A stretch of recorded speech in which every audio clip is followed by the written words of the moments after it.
안녕하세요, 해증박입니다. 오늘의 주제는 가장 강력한 부의 수단이자 해증 자산이라고 볼 수 있는 부동산에 대해서 다뤄보려고 합니다. 이 부동산은 영어로 리얼 이스테이트라고 명명하는데, 이 부동산의 어원이 스페인의 화폐 단위인 릴에서 온 것이라 합니다. 릴은 국왕의 것, 곧 국가의 것이라는 의미인데, 스페인에게 점령당했던 캘리포니아에서 부동산을 릴이라고 명명하면서 이 스페인이 점령한 땅이라는 의미로 사용되었다고 합니다. 이 에스테이트는 영국에서 부동산을 뜻하는 용어였는데, 앞서 말씀드린 스페인이 점령한 땅을 영국이 다시 점령하면서 두 단어가 합쳐져서 리얼 에스테이트라고 불리게 된 것입니다. 또한 이 릴은 로얄의 의미이며 왕실의 자산을 나타내는 의미로 이 리얼 이스테이트는 애초의 시작이 소유의 장벽이 존재했으며 의식주 중에 식과 주를 해결하는 수단으로 본질에 가까운 자산임을 알 수 있습니다. 또한 부동산은 주식 펀드와 같이 다른 자산군에 비해 가장 강력한 부의 수단인데요. 그 이유는 바로 지구의 둘레가 약 4만 킬로라고 하는데, 이런 지구는 땅이 무한하지 않으며 제한적이기 때문입니다. 이는 곧 희소성을 지닌 자산군으로 가치가 더해진다는 것이며, 비트코인도 2100만 개의 발행량이 픽스되었기에, 픽스된 프로토콜로 만들어졌기에 희소성 측면에서 같은 맥락을 한다고 볼 수 있겠습니다. 다시 본론으로 돌아와 일반적으로 다양한 부동산들의 가격은 어떻게 정해지는 것이며 왜 다른 것인가 라는 생각을 해볼 수 있는데요. 부동산의 가치는 쉽게 그 땅의 생산성에 비례하게 됩니다. 예를 들어 똑같은 면적의 3층 건물이 있다고 가정했을 때 13만 인구의 충북 제천의 건물과 900만 인구의 서울 강남의 3층 건물에서 발생하는 생산성은 현저하게 차이가 발생하게 될 것입니다. 아무래도 유동인구며 상권이며 구매력이며 여러 측면에서 강남의 건물이 더 높게 나타나며 때문에 우리의 부동산 가치는 다르게 책정되어진다는 것입니다.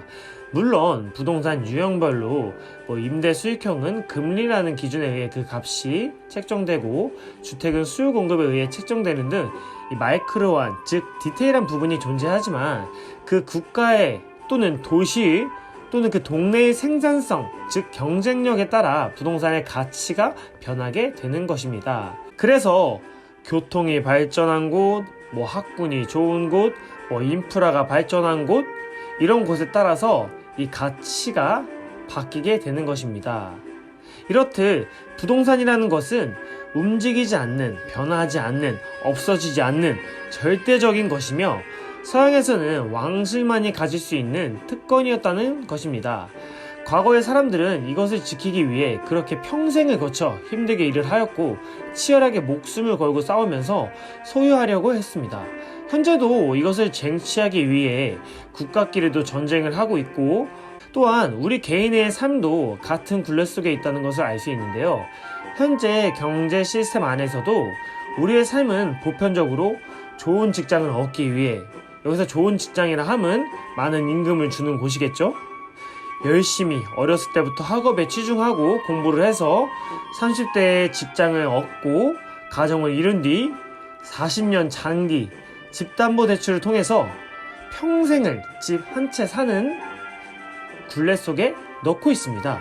사실 대출도 과거에 30년에서 이제 40년짜리 상품 나왔고, 향후 50년, 60년짜리 상품도 나올 수 있겠죠. 또한 집 한 채를 못 사는 사람도 상당합니다.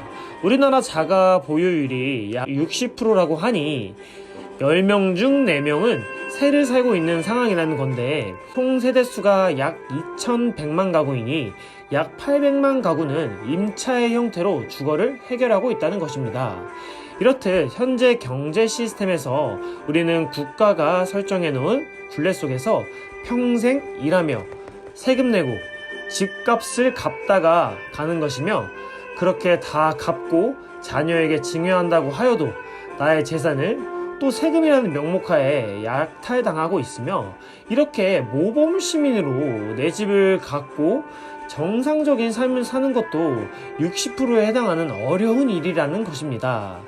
이러한 상황 속에서 우리는 어떻게 해야 할까요? 우리 자유의지와 욕구는 그 기준 정도만 다른 것이며 부자가 되고 싶은 기본적인 욕구는 정말 다 동일합니다. 우리는 보다 나은 삶, 발전된 삶, 시간의 자유를 위해 지금의 시간을 일정 부분이라도 지속적으로 자산시장 또는 사업 등을 공부하는 일에 투자해야 한다는 것입니다. 그 길에 있어서 해칭 채널은 여러분들에게 좋은 발판과 조력자가 되고자 하며 앞으로도 지속적인 인사이트와 컨텐츠를 제공할 계획입니다. 정보가 유익했다면 좋아요와 구독 해칭!